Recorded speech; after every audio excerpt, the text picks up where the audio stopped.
p.m. and will be held in El Salvador. So if you haven't heard that there is actually a country called El Salvador, well, there is. And tomorrow would be the next Miss Universe.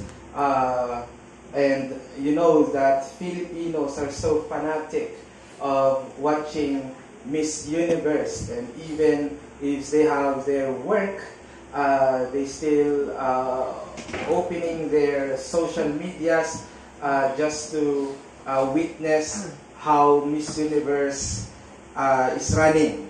And of course, the search for Miss Universe is based on outward appearance. So beauty, fairness, being intelligent when it comes to Q&A. So those are the factors that people would love to witness with regard to who shall be the Miss Universe. Now in Christian circle, in Christian context, the Bible gives us the right criteria of selecting the right one. If you are a single, of course, the Bible gives the correct criteria given by God for you to select your partner. And we are still on the series of Abrahamic Covenant, but we are in the context now of choosing the correct life partner. So this will be a 3 Sundays mini-series of that topic. The first one would be today,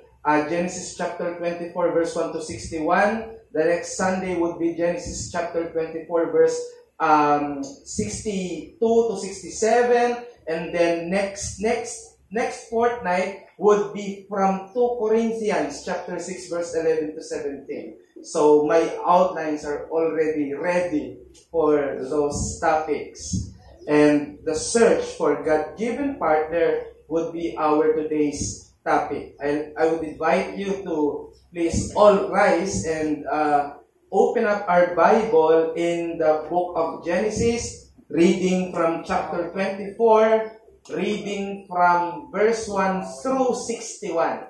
So I will be fast-paced on my reading, so bear with me as I read these verses in the English Standard Version. Genesis chapter 24, verses 1 to 61. Now Abram was old, well advanced in years, and the Lord had blessed Abram in all things. And Abram said to his servant, the oldest of his household, who had charge of all that he had, put your hand under my thigh, that I make you swear by the Lord, the God of heaven and God of the earth, that you will not take a wife for my son from the daughters of the Canaanites among whom I dwell, but will go to my country and to my kindred and take a wife for my son Isaac. The servant said to him, perhaps the woman may not be willing to follow me to this land.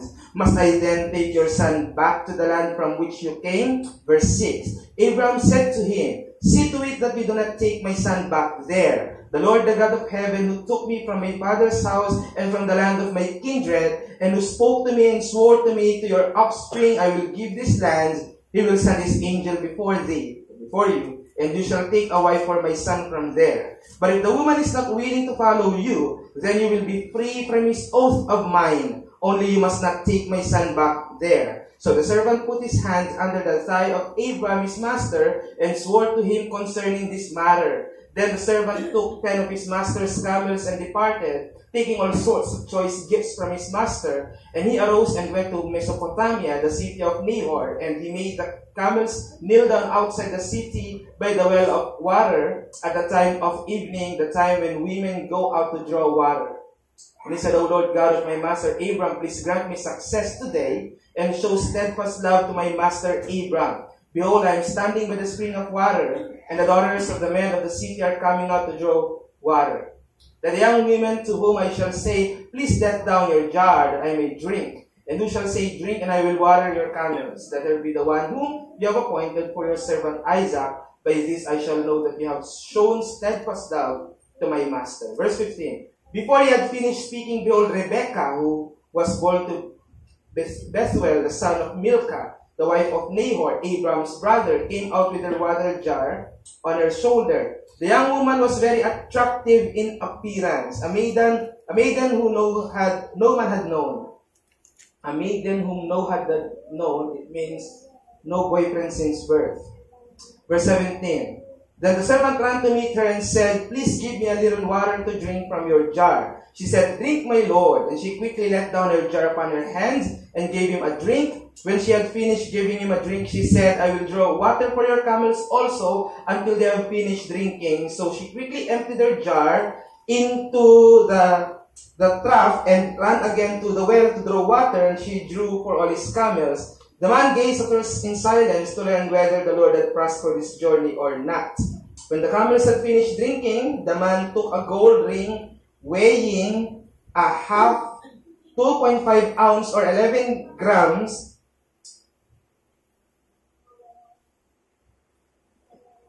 and said, "Please tell me whose daughter you are. Is there room in your father's house for us to spend the night?" Verse 29. Rebekah had a brother whose name was Laban. Laban ran out toward the man to the spring. As soon as he saw the ring and the bracelets on his sister's arms and heard the words of Rebekah his sister, "Thus the man spoke to me," he went to the man, and behold, he was standing by the camels at the spring. He said, "Come in, O blessed of the Lord. Why do you stand outside? For I have prepared a house and a place for the camels." So the man came to the house and unharnessed the camels and gave straw and fodder to the camels, and there was water washed his feet and the feet of the men who were with him. Then food was set before him and eat, but he said, "I will not eat until I have speak what I have to say." He said, "Speak on." So he said, "I am Abraham's servant. The Lord has greatly blessed my master, and has become great, and has given flocks and herds, silver and gold, male servants and female servants, camels and donkeys. And Sarah, my master's wife, bore a son to my master when she was old, and to him he has given all that he has.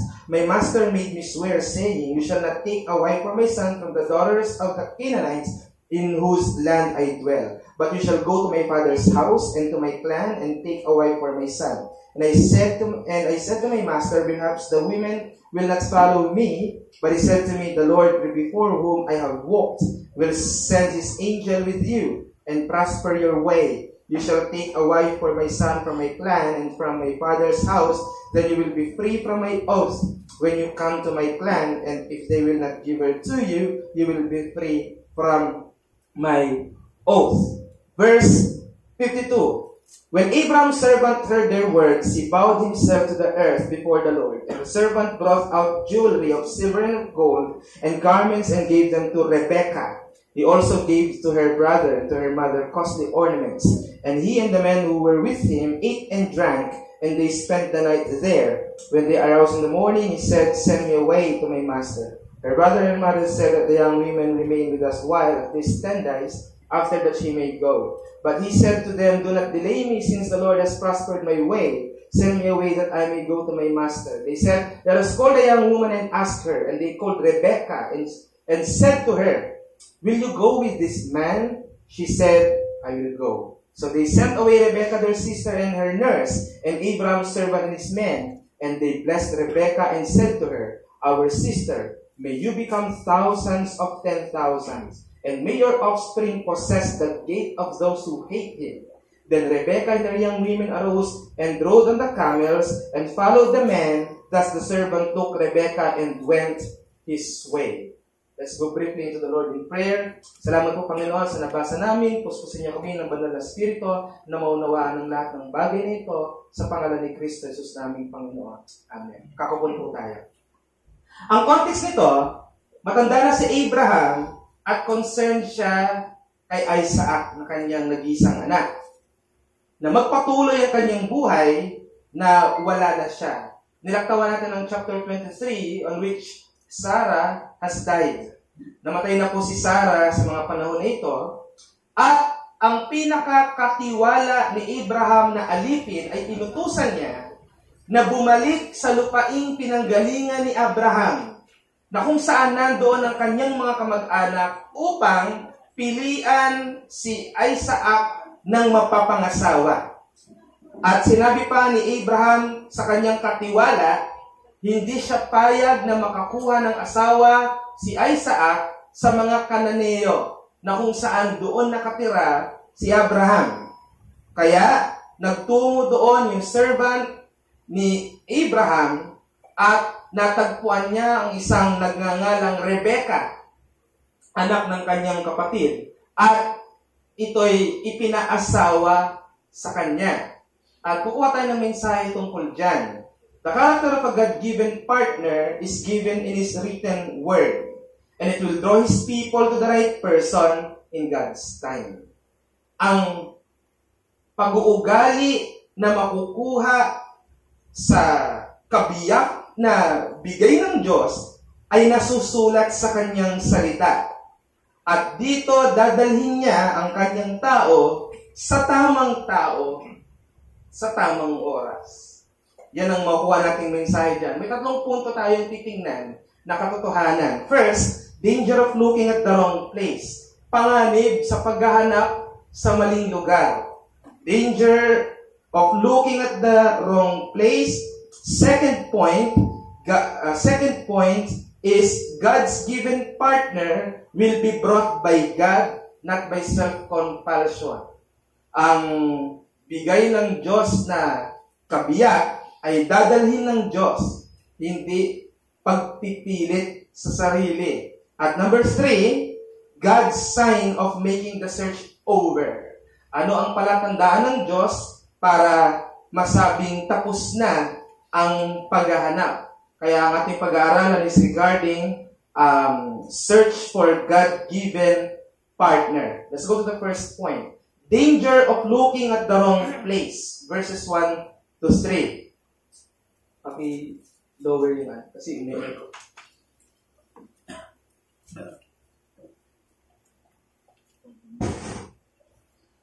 Danger of looking at the wrong place. Why? Because there are wrong places to look for a partner in life. Diyan ko po sisimulan ng babala. May maling lugar na hinahanapan ng partner in life. Ang mga modern methods ngayon ay yung paglaganap ng mga dating apps. Yung may download mo ang mga dating apps at dito makakapamili ka ng sandamakmak na lalaki o na babae na sa palagay mo ay magugustuhan mo at magugustuhan ka din. Sa South Korea, there are also dating agencies. So these are the matchers. Because of their workaholic lifestyle, bahala na ang mga matching agencies na hanapan ka ng asawa in your own preference. There are also these matchers, mga pagrereto-reto, and experimental methods. In the Filipino version, we have it what we call shota, a short time. Let's experiment whether our relationship will work for a couple of months. If not, then let's break up. Now, ang mga practice na to, hindi lamang nito ginagawang mapanganib ang future ng isang tao, kundi yung kanyang relasyon din sa Diyos. Our main concern is not your own future, but your standing before God. Si Abraham, he summoned his trusted servant na hanapan ng mapapangasawa si Isaac. Ibig sabihin niyan, una, mayroong consideration for mature men for their counsel. Pagdating po sa biblikal na prinsipyo ng paghahanap ng life partner, we need to consider mature men for their counsel. Please do not disregard them. The context in that is that Abraham called his most trusted servant. Hindi siya basta randomly pumili ng taong kanyang uutusan, kundi pinili niya yung pinakamature among them all. So what does it mean? Huwag mong i-entrust ang iyong future sa sarili mo lang feelings. Hindi yung present feelings natin ang ultimate basis for searching for your life's partner. Tatandaan nyo, yung emotion na meron ka ngayon, pwedeng bukas, hindi na yan kagaya ng ngayon. As a mutable people, our emotions are also changing. And we can't guarantee that it will be constant every day, in every way. Emotions change, but sometimes its effect is permanent.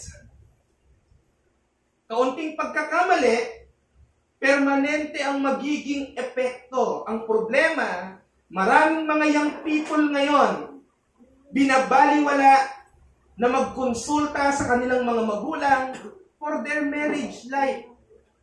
Napaka-sensitive ng maraming young people na ayaw kausapin ng kanilang magulang tungkol sa kanilang mga love life. Ni ayaw sabihin sa magulang na mayroon silang nagugustuhan. Magugulat na lang ang magulang, may dadaling babae, may dadaling lalaki. Sa birthday, na akala ay kaibigan lang, yung pala hindi na. Lot of young people are neglecting their parents regarding their choices in life. Tandaan nyo, ang parents natin, they also have their marriage life. If there is a correct people, if there are correct people to consult with regards to your plan for marriage, it's no other than or less than your own parents. You should not disregard them. They are the correct people to go to when marriage thinking comes our minds. And next, when it comes to the danger of looking at the wrong place, we should not consider people outside of God's covenant. Meron po bang taong mali na maging partner ko? Yes, there are. Who? Those people who are unsaved. Those people who are not in covenant with God. They are wrong people. Do not believe that romanticist view that everyone or anyone can be your partner regardless of their status in life. That cannot be in Christian. In Christian, you are just allowed to marry people who are in covenant with God. Kaya nga, napaka-strict ng sinabi ni Abraham sa kanyang katiwala, huwag kukuha ng galing sa Kanaan. Nakatira sila sa Kanaan. Bakit hindi doon kukunin? Bakit kailangan pang bumalik doon sa mga kamag-anak niya at doon maghahanap? Ang problema sa maraming mga Kristiyano, tinatanggal ang standard when it comes to relationship. Ang prinsipyong dapat nating makita dyan, ang partner na bigay ng Diyos galing sa mga tao niya. Hindi siya magbibigay, hindi siya magre-recommend, hindi siya magre-regalo ng partner na galing sa basurahan. Tapos maraming mga Kristiyano, pilit na pilit doon pumupunta. God's given partner is from God's people. But most young people today do not standardize relationship. At binabase nila yung kanilang standard by their feelings and fleshly desires. He is attractive. He knows how to play drums. Magaling mag-gitara. Walang makain, mag-gitara na lang kayo. Wala nang isasaing, tumugtog na lang kayo. Mamahala naman kayo eh. That is not the standard of Christianity. At hindi rin kino-consider yung welfare ng soft partners. Yung nagugustuhan mo, walang pangarap sa future, walang pangarap sa buhay. Nagpapatianod lang sa kung anong meron at kung saan merong ayuda. Would you dare to have covenant with them? Marami nagsasabi, kaya daw pinagbabawalan ni Abraham si Isaac na makapangasawa ng Kananeo ay dahil mga unbelievers daw ang mga Kananeo. That is just a secondary issue. But the primary reason kung bakit ayaw ni Abraham sa mga Canaanites is because they are poor. Abraham's family was rich. Kaya anong sabi niya? Doon kayo pumunta sa mga kamag-anak ko. They are well stable. They are financially able. Kesa yung sa mga Kananeo na hindi mo ma-enjoy ang gift of marriage. Bakit? Kasi gutom. Mga walang trabaho. Mga alipin eh. Ang mga Kananeo, alipin ni Abraham. Yung binild ni Abraham na community sa kay Canaan, ang mga slaves niya, mga Canaanites. So ang gusto niyang sabihin, huwag pag-aasawahin si Isaac nang galing sa mga alipin. Maaaring sabihin, masyado naman tayong matapobre, but that is God's standard. Yung God's people, inelevate ng Diyos yan mula sa dating pangit na pamumuhay. At kaya ka pinapapartner sa mga niredeem niya is because they are in a stable state.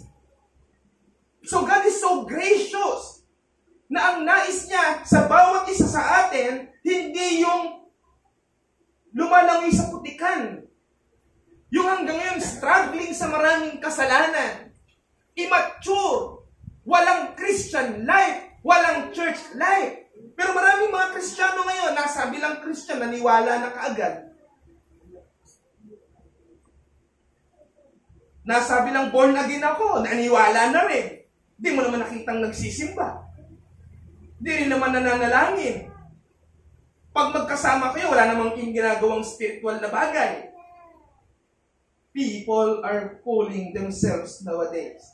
My challenge to you, learn to consult to mature men in God before your own decision. Ang pinakamagandang gawin, kasi ganito pa rin naman yun mga kapatid. At the end of the day, you're the one who will decide. Hindi tatanggalin ang karapatan sa'yo kung sino ang gusto mo. Ikaw pa rin yan. But before you come to that decision, make sure you've already visited and consulted people in authorities before you make your own choices or your own decision. Why? Because they're the ones who will guide your path to selecting the correct people or person for you. Consultation comes first before decision. At itiwala natin ang ating mga desisyon sa kalooban ng Diyos. Ano po ang kalooban ng Diyos? Ang kalooban ng Diyos nakikita sa nakasulat at sa patotoo ng mga may marriage life. Dalawa yan. Nakasulat at patotoo ng may karanasan. Kaya nga sa ating gobyerno, hindi ka bibigyan ng solemnized ceremony of marriage nang walang marriage counseling. Inuuna yan. Bakit? Dahil kapag ang nasa isip lang ng tao, basta nagmamahalan tayo, okay na yan, well, maraming patotoong hindi yan totoo. Hindi yan laging ganon. That is why, nandiyan yung involvement ng parents at ng mature men to guide people in preparation for marriage life. Second point is that God's given partner will be brought by God. Ang partner na bigay ng Diyos, dadalhin sa iyo ng Diyos. At hindi mo ipagpipilit ang sarili mong gusto. God's given partner will be brought by God, not by self-compulsion. Basing it from verse 5 to 8. Yung text natin, sinasuggest niya na ang marriage ay choice ng individual.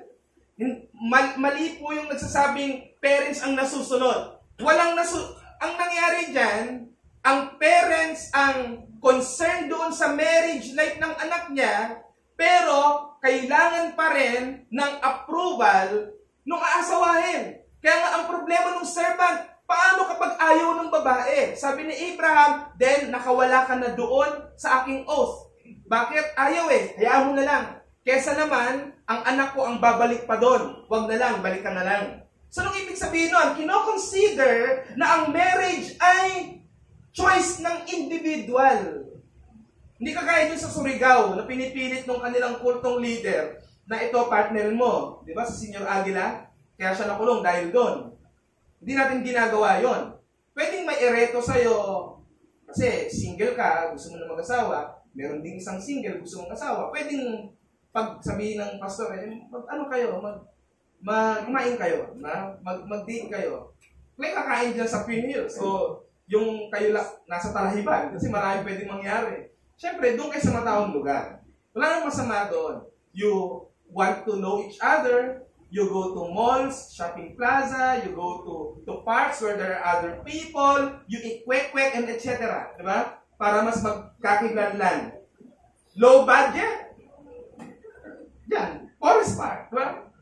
Bili muna kayo ng fishbowl dun sa baba, tapos tsaka pumunta doon. But, there is a warning here.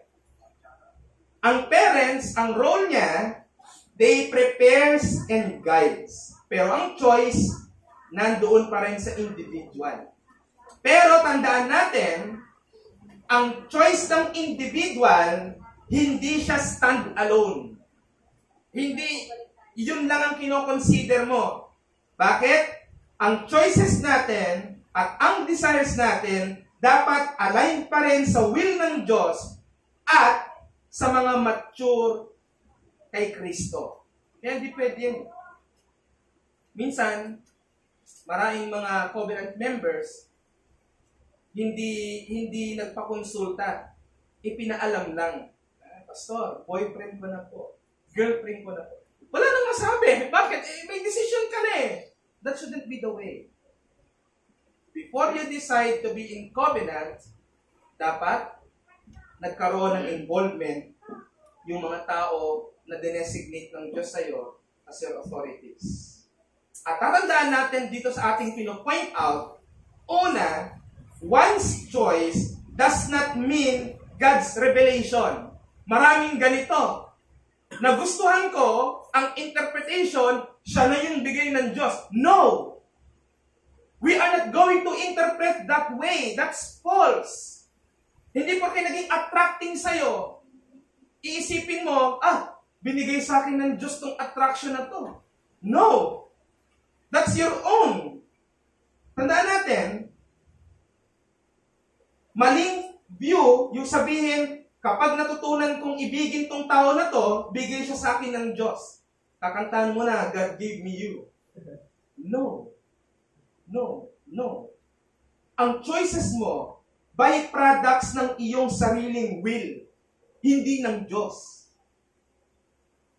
Well, in theology, in God's decree, everything is just secondary causes, pero we're not talking about that. It's still you. Ang principle, if we by compulsion make our own way to possess a person, it cannot be from God. Ikaw lahat ang nagmaniobra, ikaw lahat ang kumilos, ikaw lahat ang nagtrabaho para maposes mo yung isang tao, diyan sa Diyos. Nakalagkad, napilitan, magaling ka pa sa religion, kaya ginamit ko pa yung Bible, maraming ganyan. Kapatid, nakasulat dito, ikaw ang para sa akin. Niloko mo pa yung partner mo. Di ba? You should not do that. Tandaan natin, ayaw ni Abraham na si Isaac mismo ang pupunta sa Ur para maghanap ng asawa. The wife-to-be must be drawn out from the land for him. Ibig sabihin, may magdadala. Punta po tayo kay Ruth. Si Ruth ang napadpad sa lugar ni Boaz. She was a Moabite. At siya ang napadpad doon sa sakahan ni Boaz. At doon siya nakilala. Hindi yung lalaki ang susuyod sa kung saan-saan. Sabi nga ng lyrics ng kanta, nilibot ang distrito. Nilibot ang distrito para mahanap. Hindi yung gano'n ang Christian view. In God's time, He will bring to you the right one. You are not the one who will exert so much effort just to find the right person. When I visited my auntie in Las Piñas, yung asawa niya, live-in partner, yung kanya live-in partner, ay tinanong ako na ako ay nakasakay sa kanya sasakyan. May ano ka na ba? May asawa ka na ba? Wala. Ilan taon ka na ba? Sabi ko, mag-25 sa January. Sabi niya, tama lang yan. Kusang dumadating yan. Hindi mo yan nahanap. Hindi naman siya married, pero nagsasama sila for so many years. At of course, ang experience niya ay hindi ko pwedeng i-neglect. Because he's mature. And he's way older than me. And he knew it. Alam niyo yung aking auntie, first girlfriend niya. Naging sila way back 2007. Kaya lang, unbeliever o hindi uso yung kasal-kasal, kaya nagsasama lang for good. Pero wala namang covenant doon. Tandaan niyo po as Christian, as Baptist, ang living in ay subject for excommunication because that's still fornication. Kaya bawal na bawal po sa atin yung live-in. Bawal na bawal po ang isang magnobyo at magnobyo tumitira sa isang bubong. Kung yung pipiloso po wala pong bubong namin. Diba? O nasa isang compound po kami. Basta't nagsasama sa isang bahay, bawal yun. Kaya in God's time, He will bring to you the right one. And next, self-driven relationship is not God's given relationship. Ikaw ang nagmamaniobra, hindi yan galing sa Diyos. Ang desperate move para lang magkaroon ng happy marriage will never meet it. Desperado ka. Mahanap ka ng maraming pamaraan para maging masaya. Ang mahanap mo hindi magbibigay sa iyo ng saya. Bakit? You get it by desperation. Kahit matanda na si Abraham at naiisip niya kailangan ng mag-asawa ni Isaac, pero hindi niya pinilit kapag ayaw ng babae, wag. Point? Pinapakita ni Abraham yung importance na dapat ang babae submissive sa lalaki. Wag mo ikakaupin to ng mga kababaihan. Ang design ng Diyos sa isang God-given marriage, women should always submit to their male husband. Magkakasala po ang babae kapag siya yung hari sa loob ng bahay. Kapag siya yung nasusunod. At ang kanyang asawang lalaki ay pinapangibabawan niya. Bagamat partner kayo, I agree na may equality.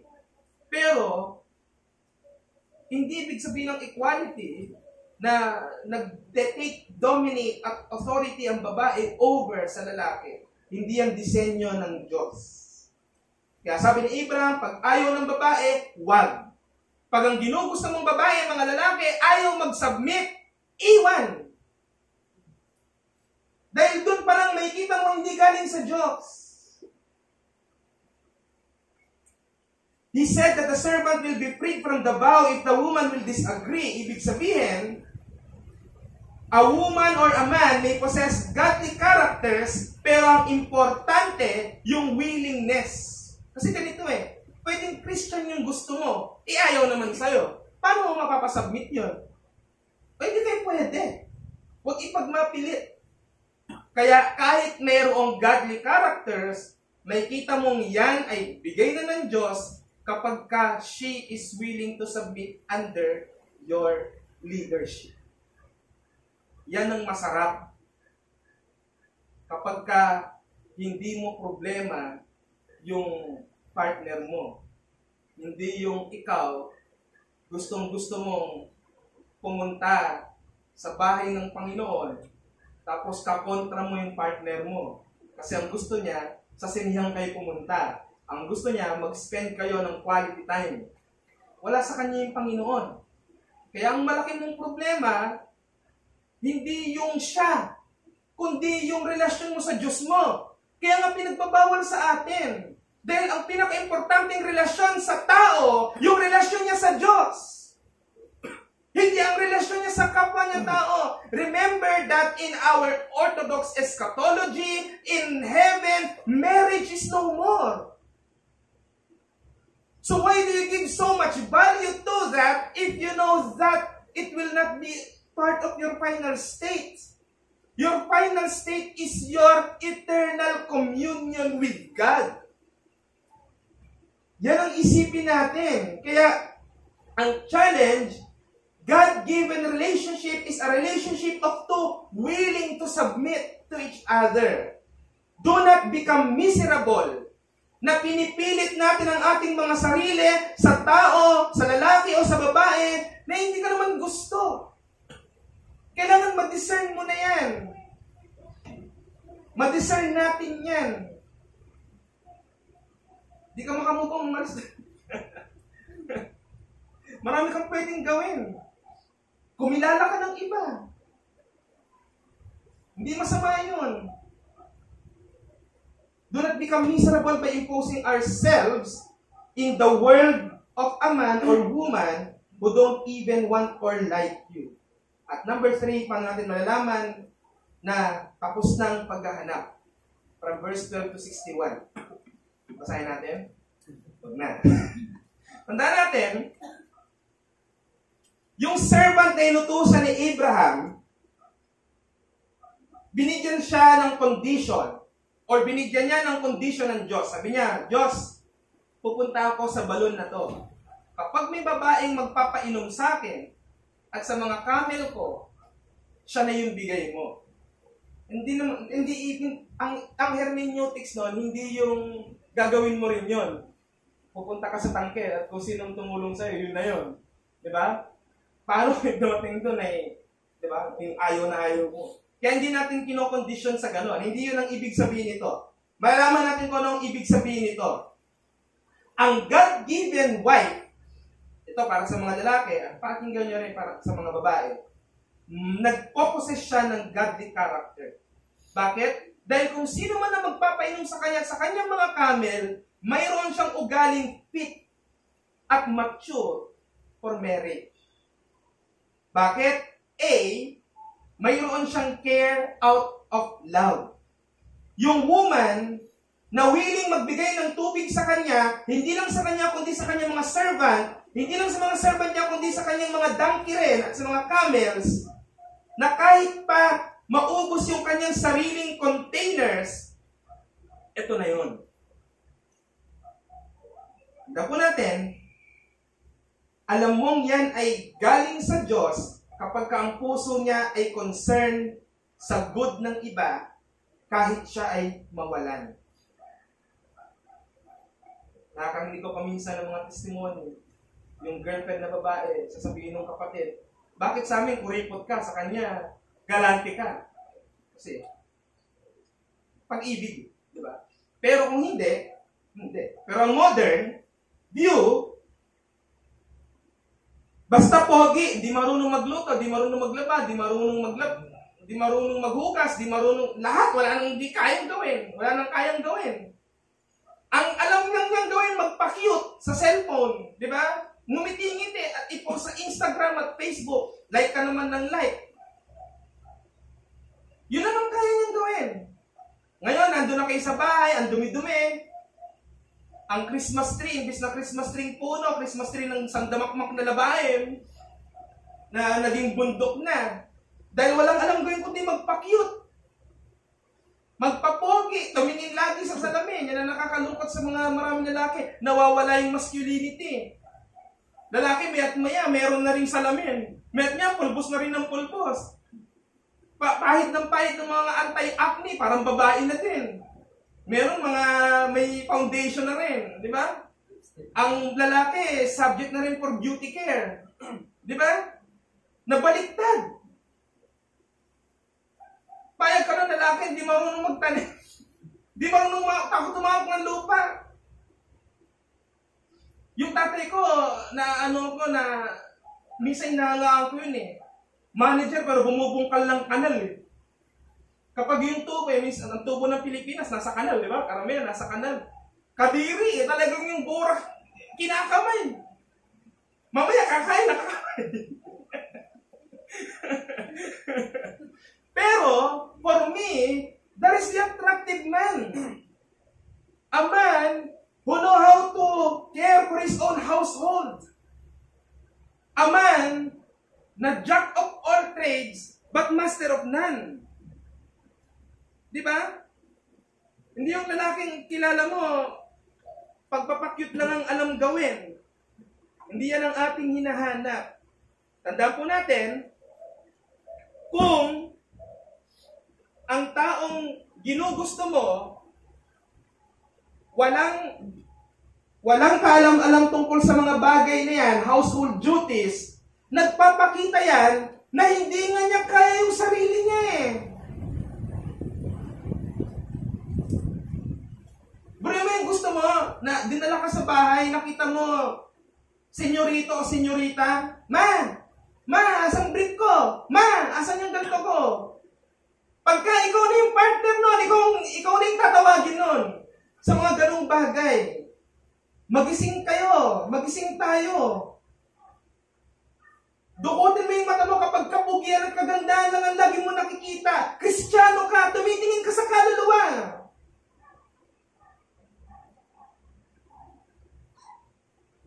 Huwag natin lasingin ang sarili natin sa mga pantasya natin na pwede itong mag-work. I-evangelize ko lang to, okay na to. No.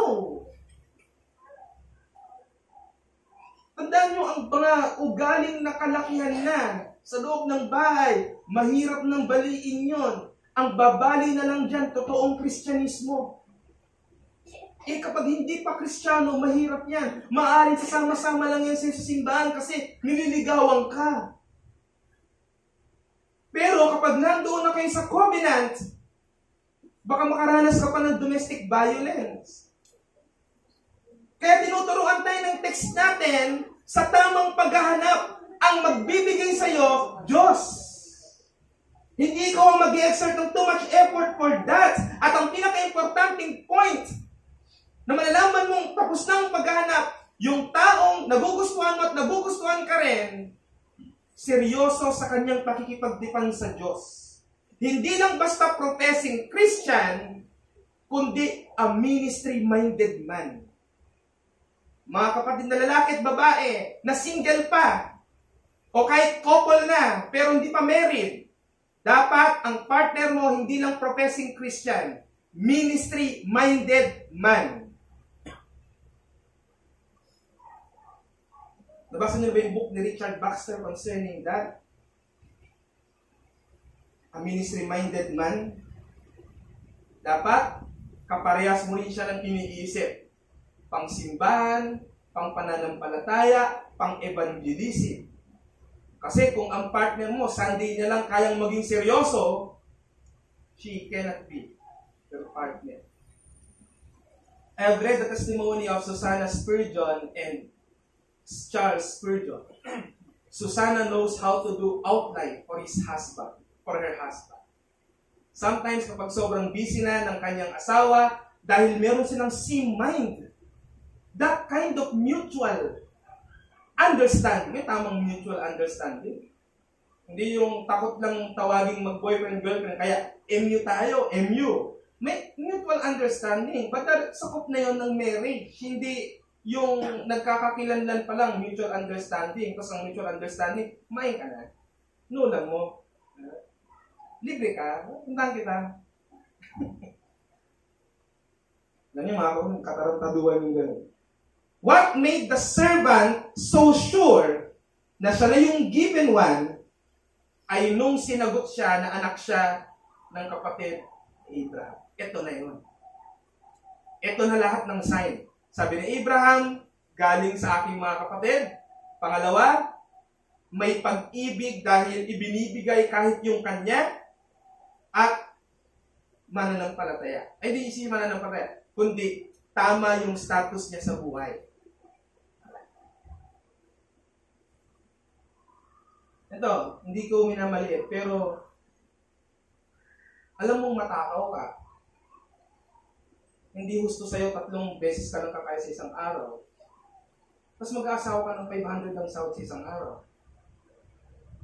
Frankly speaking, mag-aaway kayo. Lalo na yung partner mo, ayaw kang pagtatrabahuin. Hindi yan gumagana sa feelings. The Bible principle is not that. Gigisingin tayo sa tamang prinsipyo. Ang tamang person ay Christian. Hindi lang Christian, ministry-minded man. Hindi lang ministry-minded man, mature. Ang ibig sabihin nito, stable sa kanyang buhay, may trabaho, may income, kayang maging independent, hindi nakaasa sa nanay at tatay. Payag ka ba nun? Ang sweet-sweet niya sa'yo, tapos sinasahod sa nanay yung pangbayad sa mga pangsini nyo o pangkain nyo. Di ba? Sabi ng nanay na lang niya yung ginusto mo. O yung tatay niya na nagbibigay sa kanya. That's not how it works. Christian ladies and gentlemen, i-erase nyo na sa isip nyo yung dating principle ng modern world. That's very un-Christian. Hindi tayo ganun. Hindi na baling yung mga kaklase mo, may asawa na, may mga anak na, ikaw wala pa. Bakit? Because the best is yet to come for you. Maghihintay lang tayo sa ating Panginoon. And this is something that you should reminisce if you are still single. God has given you a perfect man who saved you from your sins. And He is Jesus Christ. Ngayon, siya ang lasapin mo sa iyong buhay. Binigay sa atin ng Diyos Ama, siya bilang panghalili sa ating mga kasalanan. He made us learn to love Christ. Therefore, meet Jesus Christ and have union with Him. Siya ang dapat nating ultimate na lasapin. Ang pag-ibig ng Diyos para sa kanyang church ay yung binigyan niya ang church ng kanyang perfect bride. At yan ay ang ating Panginoong Jesucristo. Kaya hindi ganoon kadali po ang pag-search sa life partner. It's like thorns among the thistles. It's thorns. Matinik. Bago mo makapa ang petals, napakagandang petals ng rose, dadaan ka sa stem nito na thorny.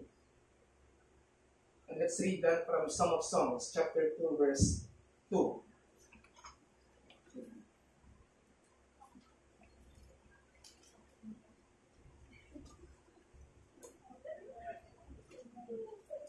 Let's open our Bible in Song of Songs, chapter 2, verse 2. As lily among, I am rose of Sharon, the lily of the valleys. As a lily among brambles, or as a lily among thorns, so is my love among the young women. Ang conversion nito sa Christian theology is the love of Christ to His church. Ito yung una nating pag-ibig na matutunan bago tayo maghanap ng dawan. Ang iba shortcut. Dawan muna, tapos sabay tayong lalago kay Christ. That shouldn't be. Unahin mo muna ang relasyon mo sa ating Panginoong Jesucristo para maging tamang tao ka sa iba. Baka may hanap ka ng tamang tao, ikaw rin mismo hindi tama. Kaya yan ang ating titingnan. Sabi niyan, di ba? As the lily among thorns, so is my love among the daughters. Sikot lilium interspina, sik amica mea interfilias. That is how it's been interpreted in the Latin. As an apple tree among the trees of the forest, so is my beloved among the young men. Ang tama pong way is the way of God. Siya ang magbibigay sa atin. Congrats to those brethren na hindi nag-skip ng process niya. Minsan, they waited for a long time, pero hindi nila shortcut. So, talagang tamang partner, help for meet for help, yung nakuha nila, yung natamo nila. Yung iba, na nagmadali, payag na excommunicate. Maraming nawala sa kanila. Makuha lang yung gusto nila. Tapos yung gusto nila, napaka-cheap din. Daming lugi. Luging-lugi. Diba? Huwag po natin kasamin yun. Our mere choice is prone to a grave mistake. So the measure of a successful marriage demands time. Bago po natin ma-discover na nagkamali tayo, itama na natin yung thinking natin ngayon pa lang. Huwag yung mapuporbahan natin kung kailang napasubo ka na. Kaya huwag i-prioritize ang emotion over God's will. Bakit? Yung emotion mo, pwedeng mali. At ang emotion mo, nababago yan. Sabi ko nga nung nakaraan, yung iniiyakan mo kahapon, baka pwedeng natatawa ka na ngayon pag naaalala mo. Wait patiently in God's initiative. Like the servant, just wait at the well to meet the woman or man who will give water to you in the midst of your great need. Kaya, if there is an ultimate person who will give your ultimate need, He is the Lord Jesus Christ. Tapos ang gugustuhin mong tao, kamukha din ni Jesus Christ. Yun din. Hindi copycat ni Satanas. Kaya nga sabi nung binasa na scriptural reading, do not be unequally yoked together with unbelievers. Anong pakikisama meron ng dilim at liwanag? Anong pakikisama meron ang Diyos at sibilayan? Buli mo, i-illustrate natin. Anak ka ng Diyos, anak siya ng demonyo. Tapos ikakasal kayo, aaten pareho? Atin pareho, Diyos at ang demonyo sa kasal nyo? It cannot be. That's why, akala nyo bakit gano'n? Ba't excommunication ka agad? Bakit? Pumasok ka sa isang forbidden covenant. Tandaan nyo ang covenant, lifetime. Pag kinasal ka na, di na pwedeng bawin yun. Ang Diyos din nagsabi niyan Matthew 19. Whoever God has put together, no man put asunder. Kahit ang Diyos hindi gagawin yun. Hindi niya binabali ang kanyang sariling decree. Kaya ang sabi ko sa inyo, may dalawa kang pinakamalaking desisyon sa buhay.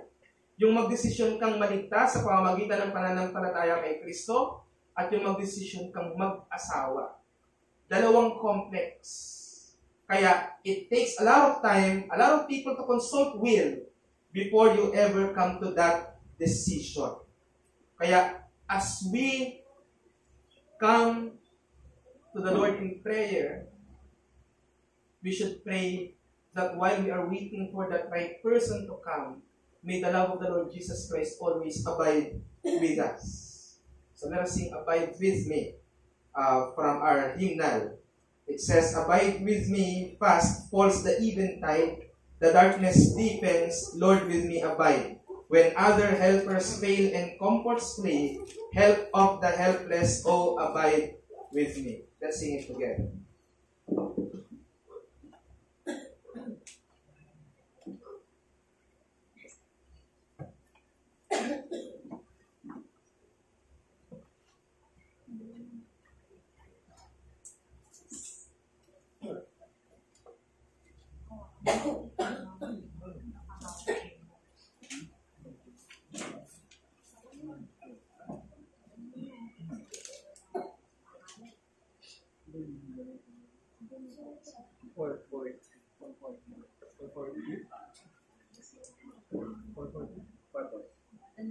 Thank you very much for the message of God to us, and please stand up as a response to the message of God.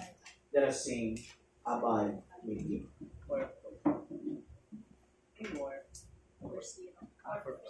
And in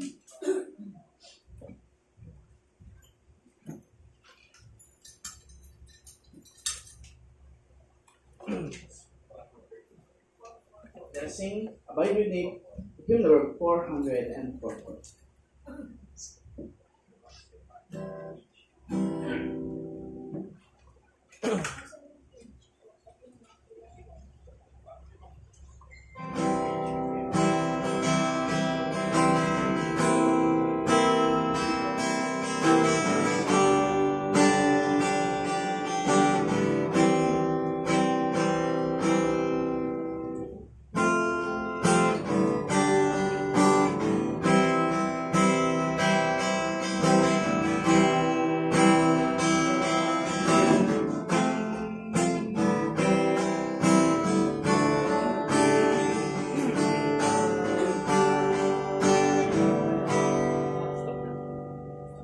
Everybody, the first stanza, ready, sing.